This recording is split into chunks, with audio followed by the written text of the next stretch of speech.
Hello students, my name is Vish Sharma, your economics teacher. Today's topic is methods of national income. National income के method बताने हैं. Method है तीन type के, product method, income method और हमारा expenditure method. कि हम प्रोडक्ट के जरिए भी नेशनल इनकम निकाल सकते हैं, इनकम के जरिए भी नेशनल इनकम निकाल सकते हैं और एक्सपेंडिचर खर्चों से भी हम नेशनल इनकम निकाल सकते हैं. तो आज का सबसे पहला टॉपिक है हमारा प्रोडक्ट मेथड. कौन सा मेथड है?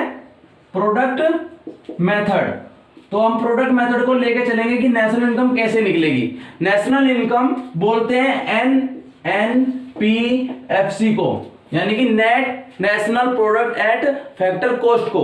क्लियर है? और इससे पहले हम क्या निकालेंगे? प्रोडक्ट मेथड से सबसे पहले हम निकालेंगे GDP-MP, यानी कि gross domestic product at market price, यानी कि डोमेस्टिक इनकम निकालनी है. तो प्रोडक्ट मेथड में सबसे पहले आपको लेके चलना पड़ेगा वैल्यू एडिड, यानी कि वैल्यू एडिड का मतलब क्या होता है?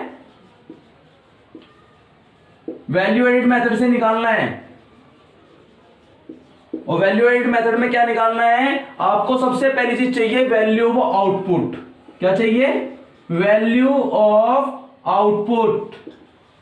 वैल्यू ऑफ आउटपुट जो आएगा आपके पास, क्वेश्चन में भी गिवन हो सकता है, और वैल्यू ऑफ आउटपुट कैसे निकलता है वो भी बताऊंगा आपको.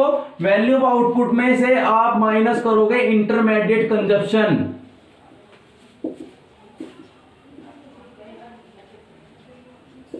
क्या माइनस करोगे? इंटरमीडिएट कंजप्शन का मतलब होता है रॉ मेटेरियल का जो खर्चा होता है उसको माइनस करना है, जिससे कि हमारे पास ग्रोस डोमेस्टिक प्रोडक्ट, क्योंकि नेशनल इनकम निकालनी है. नेशनल इनकम प्रोडक्ट वही जुड़ता है जो फाइनल गुड होता है, फाइनल गुड्स का. और फाइनल गुड में रॉ मटेरियल की इंटरमीडिएट कंजप्शन की अमाउंट पहले से ही ऐड होती है. डबल काउंटिंग से बचने के लिए हम इंटरमीडिएट गुड्स को वैल्यू ऑफ आउटपुट से जो आउटपुट निकला है उसकी वैल्यू में से माइनस कर देते हैं. ठीक है ना? तो इससे क्या निकल जाएगा हमारे पास?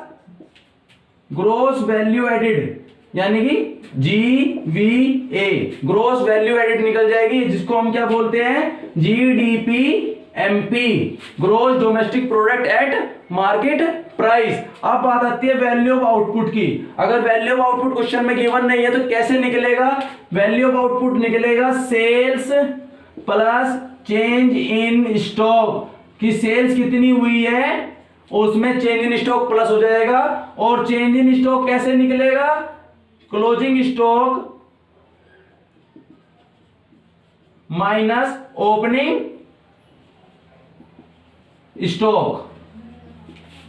वैल्यू ऑफ आउटपुट कैसे निकलेगा? Sales plus change in stock. Change in stock कैसे निकलेगा? Closing stock minus opening stock. Clear है? हमारे पास क्या निकल जाएगी? GDP-MP. अब हमें क्या चाहिए? हमारे पास निकल चुकी है GDP-MP और हमें निकालनी है नेशनल इनकम. मैं पहले ही बता चुका हूं GDP-MP को कन्वर्ट करना है किसमें? नेशनल इनकम में, NNPFC में. किसमें कन्वर्ट करना है? GDP-MP को NNPFC में कन्वर्ट करना है. ठीक है ना? तो आपको क्या काम करना है? सबसे पहली चीज आपको माइनस करना है GDP-MP में से डेप्रिसिएशन,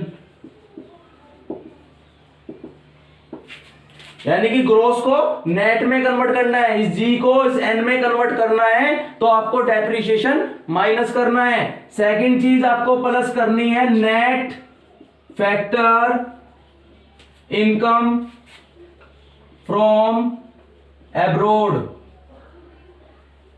यानी कि NFIA प्लस करना है, जो पैसा हम विदेशों से कमाते हैं. क्लियर है? जो पैसा हम विदेशों से कमाते हैं, जो रिसीव करते हैं, वो तो प्लस करना है. अगर इसमें फ्रॉम की जगह टू लिखा गया जो पेड करना होता है नॉन रेसिडेंट्स को, तो वो आप माइनस भी करोगे. क्लियर है? थर्ड चीज आपको करनी है, प्लस करते हैं सब्सिडीज और माइनस करते हैं इनडायरेक्ट टैक्सेस.